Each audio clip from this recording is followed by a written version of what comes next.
Neacsu at Real Talks, and before the next episode starts, just want to give an answer to a lot of people who are asking me, what software do I use to create my podcast? And the platform that I use is Anchor.fm. It's absolutely free. It has a huge reach, so it'll actually reach out to Apple, it'll reach out to Google, and it'll reach out to Spotify and other platforms.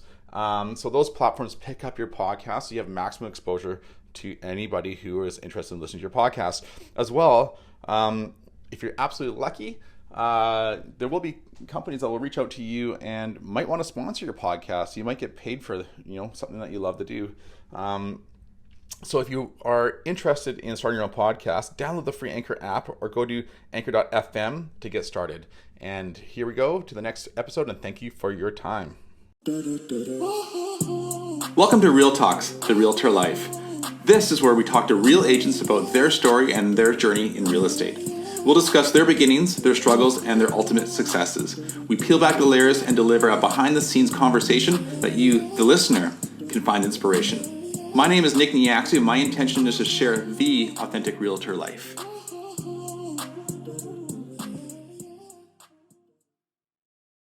Hey guys, this is Nick Neacsu with Real Talks, and I'm here with Tiffany Wilson and Sam Whiffin from Angel Hasman Associates. They're actually my neighbors in the office, so it's really nice that they want to jump on the show and share their story. We hear all their music every day bumping so loud, so our walls are thin. But my name's Tiffany Wilson, and my partner is... I'm Samantha Whiffin.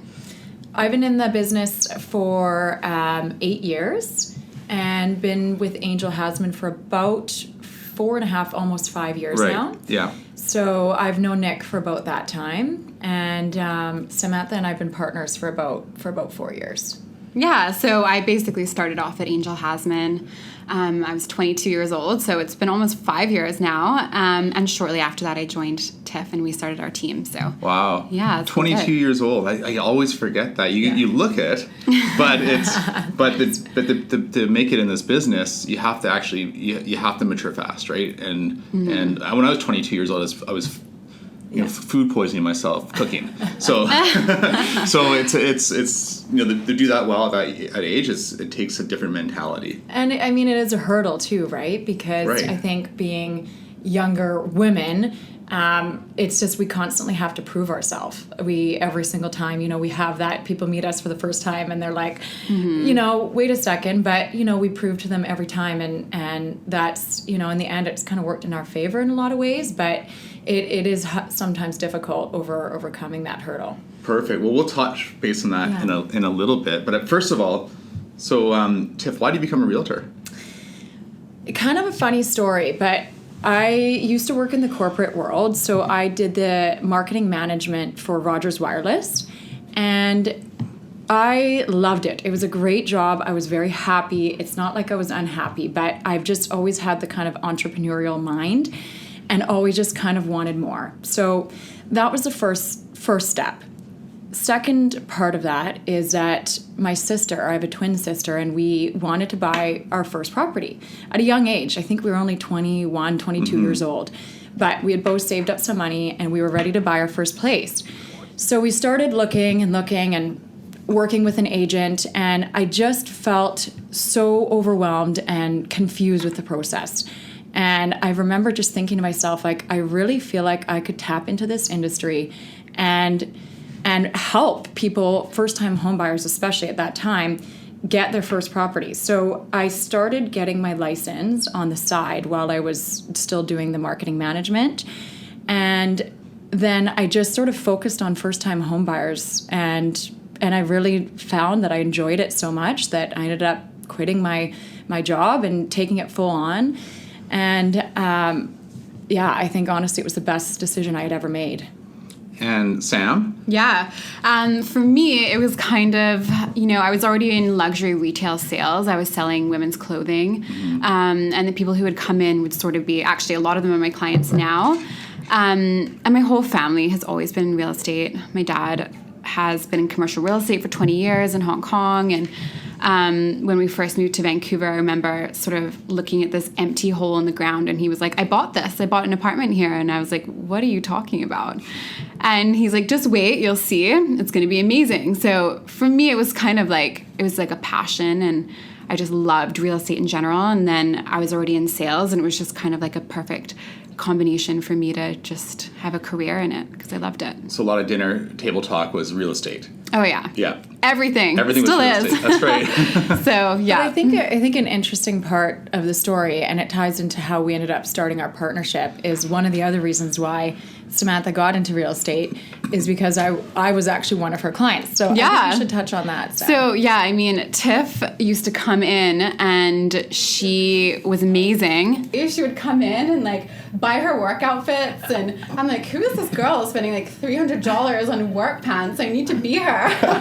So it was awesome because it was kind of like the extra push that I needed to see that I could do it, and to see that there was somebody like-minded. Right. And just basically, she was out there doing it, and I felt that that was what I needed to do. And I encouraged her. I remember her being in the store, talking to me about it and asking for my number, and she called me one day and I said, let's meet for coffee. And I said, you know what? You are going to do amazing. I can tell by sitting here talking to you, you're going to do incredible. You need to just make the jump. And we chatted a lot about it. We didn't start off on a team, which is funny, but I was one of the first people she had actually met with when she wanted to get into real estate. Mm-hmm. And she told me at a later point that I was probably the first person that actually encouraged her to get into real estate and just take the leap of faith. Mm-hmm. So it's kind of funny that it kind of came all the way around and full circle, and now we've been partners and we're excellent friends for the past 4 years. Yeah, it was kind of like fate. Like, I met with her, and then I was like, I don't want to join her brokerage. I just feel like Angel Hasman is more me. And then she ended up moving to West Vancouver and was like, should I join? I'm like, yes, join. I'd love for you to be here. So you were in a different brokerage when you guys met, and then I didn't even know that. Yes. That's a neat story. It's pretty, I don't know, it was kind of, we were destined to work together in so many ways. So it is really neat. And, but yeah, I mean, I think the biggest thing with Samantha and I is having those different strengths and weaknesses. And as you know all too well, Nick, like that's what you need in a partnership. And that's why I think it's been so successful just from day one for us. Exactly. Yeah. So Whiffin Wilson was born. Whiffin Wilson, the inception was June 2014 is our anniversary. Oh, wow. Yeah. We, kind of funny how it actually started, because like Samantha said, I started at Angel Hasman separately. That was my big jump, and my big leap was leaving a different team that I was working with downtown at Remax. And I moved to West Vancouver. I was ready to go on my own, and it was a very difficult decision for me to make. But talking to actually DJ, talking to Samantha, and a few other agents that I know, I just did it. And it was probably the best move I ever made for myself. And I was working by myself for several months. And I met Samantha, and we just started finding that we were working together on things. Like, yeah, I found like I hadn't 100% found my stride yet. I was kind of trying to market these luxury listings in West Vancouver, thinking like, this is what I'm going to sell. This is who I am. This is my image. But all along, I was selling condos to my friends, and I just didn't really know how to harness that business to be successful in that market. So I think joining Tiff was like the best thing. So you learned her systems, what worked for her, because she had a lot more experience. Oh, yeah. And made all the mistakes as well, Yes. right? And learned from other people, her mentors, growing in her real estate career. Yeah. And again, mentorship is key in this business, right? It's the most important thing for building your business quick. 100%. And I mean, yes, Samantha learned quickly a lot about, the contracts and the real estate side of things, but I learned so much from her as far as, even though we're not that much different in age, I learned so much from her on social media and the digital marketing world, and she just kind of was able to elevate our marketing to another level. So, I mean, it was just a perfect partnership in that way. And mentorship works both ways. Yes, right? exactly. Our mentor was Malcolm. Yeah. But we learned the business from him. He learned innovation from us. Yes. It works. Exactly. It's a two-way street in mentorship, Totally. not just one, right? So you have to add value both ways. And obviously you guys are now business partners, and everything is you're doing so well. So what's your market now? What kind of real estate do you like to sell? What kind of clients do you like to work with? because you choose what you want to work with. Yeah. It's kind of funny because, I mean, the bulk of our business is downtown Vancouver. So we do a lot of condos. We're doing a lot in the condo world. But that's not to say we do a bit in the luxury market in West Van, a bit on the North Shore. And now that we've expanded our team, which we'll touch on later, we actually do a little bit more even in the Fraser Valley. Like, we're kind of covering a little bit more bases on our team, which has been kind of a whole new thing for us, which has been really great. But downtown market has probably been the bulk of our business. Mm-hmm. It's the best turnover, really. Yeah. Mm-hmm. So, I mean, even though we do the luxury high-end sales in West Vancouver, it's a totally different ballgame because the amount that we do downtown is so much more significant just because of how quick the market turns over down there, I think. Yeah. I always see in our Angel Houseman mail, like, the email blast is like, Tiffany and Sam, new listing. I'm like, oh my God, like, how do you even have time to do that? We're just trying to keep up with you guys now. How do you have time Seriously. to do so?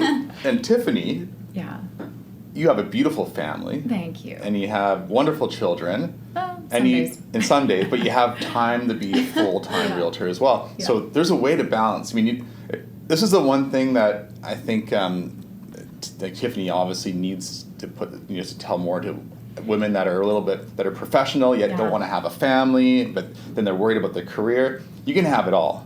You can have it all. And you know what? I get messages and emails constantly from other women that want to get into real estate, but they just are so concerned because having a family and trying to balance it all. And trust me, some days are very difficult, right? Like, I can't be there every day to put my kids to sleep, or weekends when my husband's off, I'm doing open houses. But we've found a system in our family that's worked extremely well, and having the partnership with Samantha has been probably one of the best things for that as well, because she understands it and is so great. We have a system that she usually does the evening showings, and then I usually do the day showing. So it's worked. It has its challenges, absolutely, but I can also be flexible in my time. So going to swimming lessons at 3 p.m. in my old job, I wouldn't have been able to go. But if I plan my schedule properly, now I can go to swimming lessons at 3 and maybe go back to work. So it's been amazing for our family, and my husband totally is on board and backs me 100%. So real estate actually has given you freedom in your schedule because you can do more. You can choose to do more things when you want to. Kind of. I don't want to say it like that because there's... And your partnership. In our partnership. Yeah, and our team. Yeah. And your team, yeah. Yeah.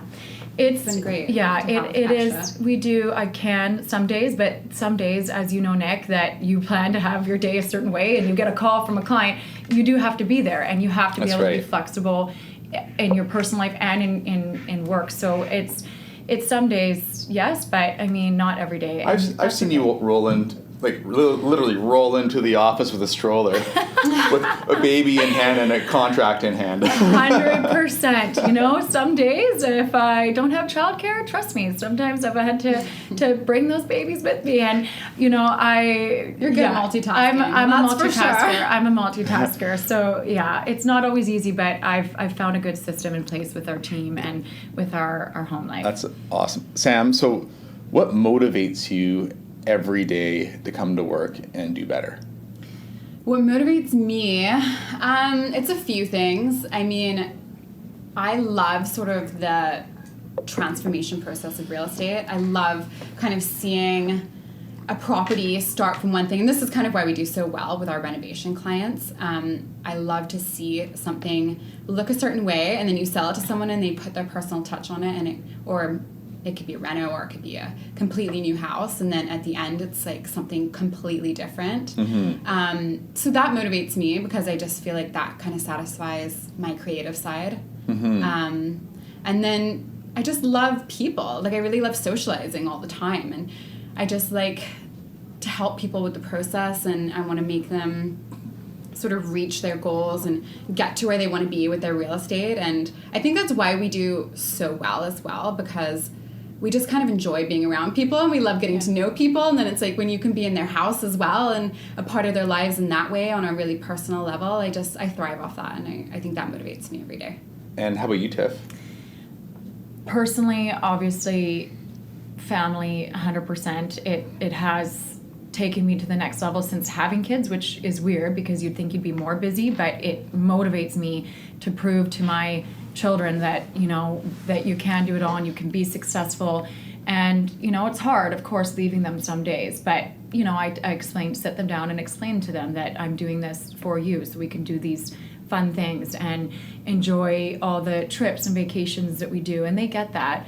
So personally, it's my family 100%, and professionally, similar to Samantha in the sense that it's just interesting because, I mean, with Sam and I, she touched on it a bit, but we treat every client the same. Like we can have a client that's buying a $7 million place in 2 Harbor Green, and we can have a client that's buying a $300,000 place in East Van. And it's just, we treat every client the same, and every single process is just so fun for us to see through and help them find their dream property or sell their property and move on to the next one. So that has been so inspiring every single day, and that really motivates me to keep going the way we're going.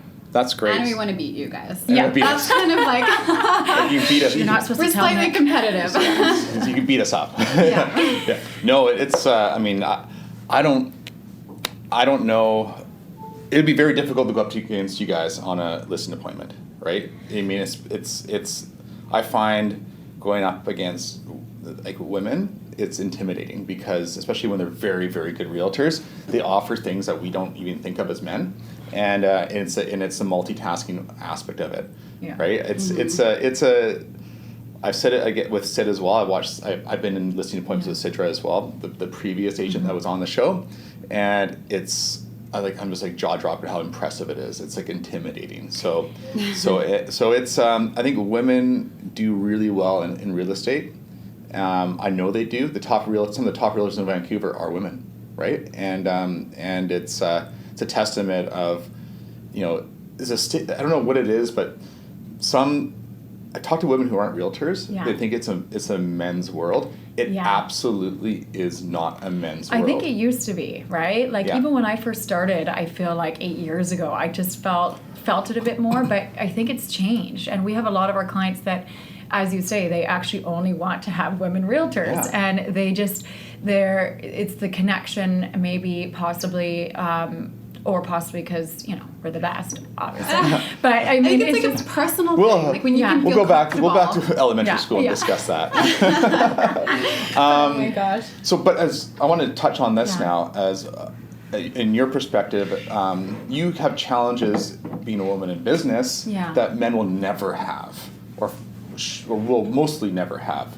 Like, tell us about your experience. Are there things that you have to be cautious about? Are there things that do you pick up calls that are just there's creepy calls or whatnot? Oh God, we have had it all. We've really had it all. I've had to call the police a few times. Let's put it that way. How do you deal with it? Because this is a real thing that's out there, and it's a shitty thing in this world, but it's real, and we have to deal with it. It's tough because we're so public, and we have to be. Our phone numbers, our faces, our website, everything is out there, and we have to be as real estate agents. So.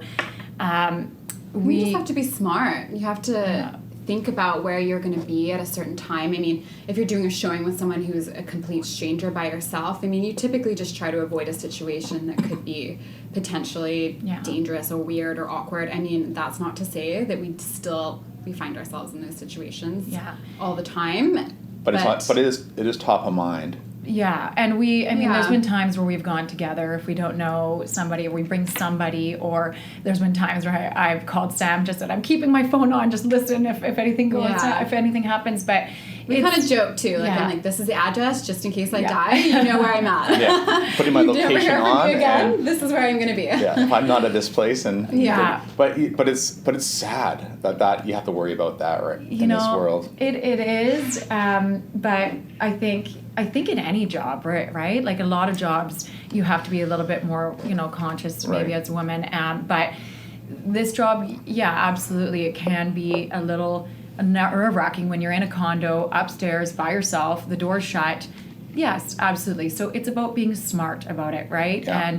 And Samantha and I have a system in place. And if Samantha's not available, my husband knows our system, and that's just that we always keep the contact going, and I will message my husband or Samantha, and we will make sure that that person knows where we are, who we're with, and what's happening. So we have a system in place, and we've never really been in that severe of a situation. It's more the phone calls sometimes that we get. Yeah. That are Well, you can feel people's energy too. Yeah. And I mean, it's certain things, just like Yeah. you don't go into a room before somebody else. Yes. You're kind of on the other side of the door. Yes. Just being conscious of what the situation is and reading Always somebody's walk energy. behind somebody on the stairs. So if they're walking up the stairs, you walk behind them, not in front of them. It's crazy. And then let wow. them walk into the bedroom first, and you stand outside. But you're right, it's the phone calls that are so bizarre. Like, I think I had 13 missed FaceTime calls the other day from a total weirdo. I took a screenshot, actually. It was really funny. That is crazy. All right, men out there, Yeah. smarten up. Yeah. Come on, guys. Come on. You're giving us a we bad got rep. Nick and DJ behind us. Yeah, we're too. gonna come straighten you out. One of the takeaways I have so far of listening to you is you've never talked about money, and I think you've only talked about service, and I believe in, and I know that DJ does, and everybody that's been on the show is not paycheck driven. No. And the most successful people in this business are not paycheck driven. So that's a great thing to hear. And we as realtors, we get bad reps for whatever reason. I don't know why, but people think that we're overpaid for doing nothing. And and this is one of the reasons why I'm doing the show, is so I can interview great agents and see their mentality and how they approach the business, which you guys are pure class. Thanks. So moving forward, let's ask Sam first. Okay. What single piece of advice would you give your younger self on day one when starting your real estate career? I think the single piece of advice I would give is just to be confident in yourself. I mean, there's so many times where I just second guess myself, like, am I experienced enough to feel like this is the right decision? I mean, these are major decisions for people in their lives. It's a lot of money and other things at stake, and I think I just would tell myself to trust myself and be confident in myself, and just know that the work's been done to get to where you were at, and you've studied this and you're learning, and just This is 22-year-old Sam. believe in yourself. Yes. Take a chance. Yeah, 100%. And Tiff? See, I kind of had a different start than Samantha, so I think my advice would be take the time to find the right fit as a brokerage, because the problem that I started out in real estate and just kind of went to the first brokerage, almost the people that had approached me, instead of doing actually what Samantha did and interviewing a bunch of people and making sure you find the right fit. So I bounced around to probably about 4 or 5 brokerages before I did find my right fit, and it was very discouraging at first, I think, because of that. And I think finally finding somebody that I can learn from, and I was on a team initially as well, and finding that sort of mentorship and that team environment was sort of the start of my career in a lot of ways. Because before that, I was just felt lost, and just like a lot of new agents, just did not know how to get started. So it took me a good few years to kind of find my groove with things and be at the right brokerage, and that was really when my career started off.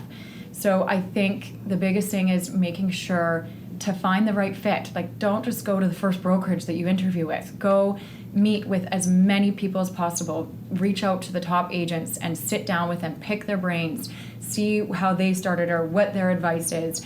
Not that necessarily, you want to work with them, but just pick their brains and find out as much about this business before you go in, and find the right fit for you.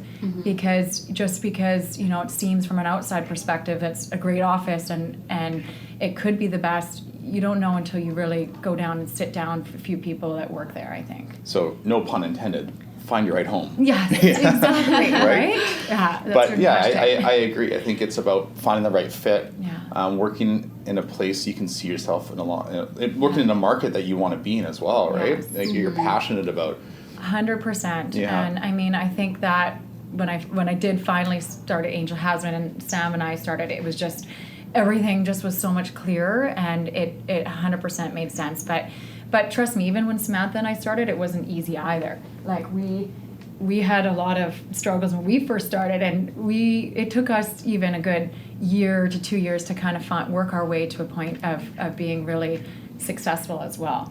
Yeah, that's normal small business. So Yes. I mean, it takes Yeah. about Yeah. 2 years to turn a profit in a small business, Yes. and Yeah. and to get on your groove and really grow. Yeah. So it's just you can't force it. It just happens No. naturally, right? Totally. And you guys are obviously now skyrocketed to the top, and it's pretty neat to see Medallion Club winners and and Angel Hasman winners in terms of commissions earned. It's pretty cool to watch. Yeah, I think it's kind of funny because a lot of people in our office are a little caught off guard when we do win the awards, the top 5 awards every year, because we're kind of a little bit down low about the whole thing, and we're doing so many more sales versus most people in this office are doing less sales but more in the luxury market. So I think it's a little surprising for some people in our office every year to see that we are top 5 in our office, but it's the amount that we're turning over. We're doing 50 to 60 deals per year versus of course you guys are doing, And that's in a luxury condo market. Yeah. Not it's just a market that you want to be in, right? Yes, exactly. Yeah, I know. I remember Malcolm coming in and talking to DJ and saying, "Gosh, I wish I had their business," because but it's not easy. I mean, that's a lot of people to manage, and you guys do It's a lot of great moving job. parts. And now you have a Definitely. team. So talk about that before we sort of end the show. But I want to hear about the team and where your vision is moving forward. Well, one thing about Samantha and I that is different, that one thing we didn't touch on that I want to quickly mention was with the team, with Samantha and I initially starting out, one thing that we do is we noticed sort of a lack in the market for downtown as far as how well a condo presents itself. So we started doing partial staging with all of our listings. And when we started out, what we did was we had our own inventory, we had our own stuff.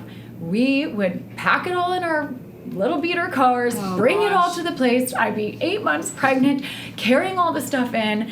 It was so much work, and when we really was. we look back at that, it's like it is funny. We laughed then. We Like, laughed. to be honest, we really did laugh. There was times, like, we were talking about, like, what was our lowest point. And we had this condo in the West End. I think we relisted it 3 times. We painted it. We put a washer and dryer in it. We staged it twice. And we had to bring in all these desks and chairs. And Tiff was heavily pregnant. I mean, I'm just... Heavily. Like, I just don't understand how she ever did that. Yeah. But it was just the amount of effort we put in at that time, and we still do. It's just like now that we have a team, we have that extra support and help, which is so nice. And now, of course, we have our own staging company that Yeah, does all of that. that's a big and difference. we got to that point. And so I think that's one thing that sort of ended up elevating our career in a lot of ways. And we have, as I mentioned earlier, we have people reaching out to us all the time that want to join our team and want to do this. But we wanted to make sure we were at the right point in our career. Mm-hmm. So finally, last year, we brought on our first agent on our team. And what that looks like is basically us mentoring her and helping her and getting her to a point. She's already done 5 deals in her first 6 months. It's been unbelievable. That's amazing. She Wow. has done incredibly, and we're so proud of her.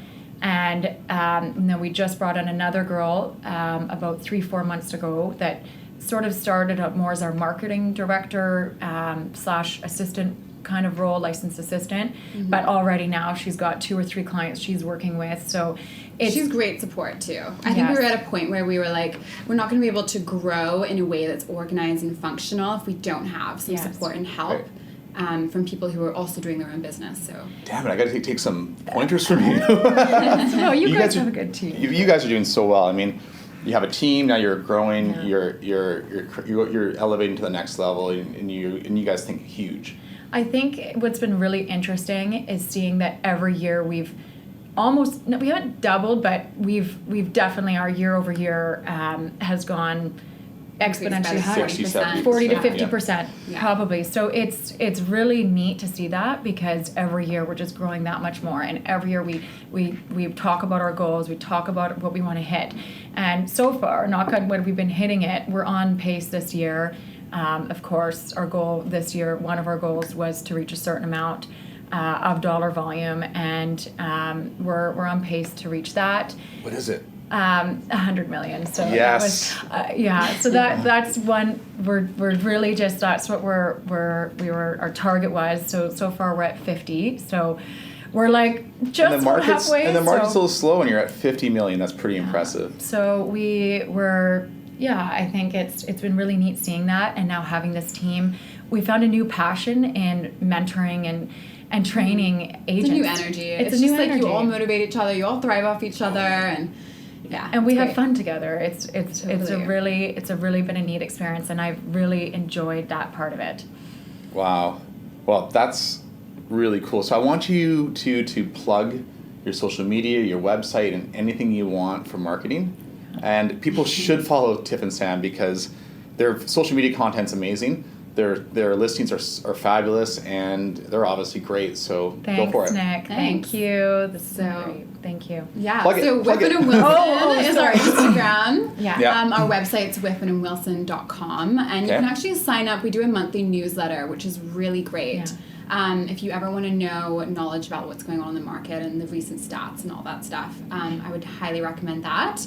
Yeah. And then our Facebook as well, we kind of reach out a little bit further on our Facebook and just talk about other things going on in the city. Right. Yeah, all the news articles and stuff, and that's Whiffin and Wilson as well. So Whiffin, WHIFFIN, if anybody wants to know, because sometimes it's a hard last name to spell. And Wilson. Just as it sounds. Pretend having Neacsu. That's Yeah. Are you Japanese? No. Yeah. So I'll put all that information in the description of this podcast episode, so people can find it very easily. Well, and thank you so much for being on the show. You. That was great. That was so fun. I'm so happy you agreed to do it. So everybody, thanks for listening to Real Talks, and listen to the next one. Thanks a lot. Okay. Bye. Bye, guys.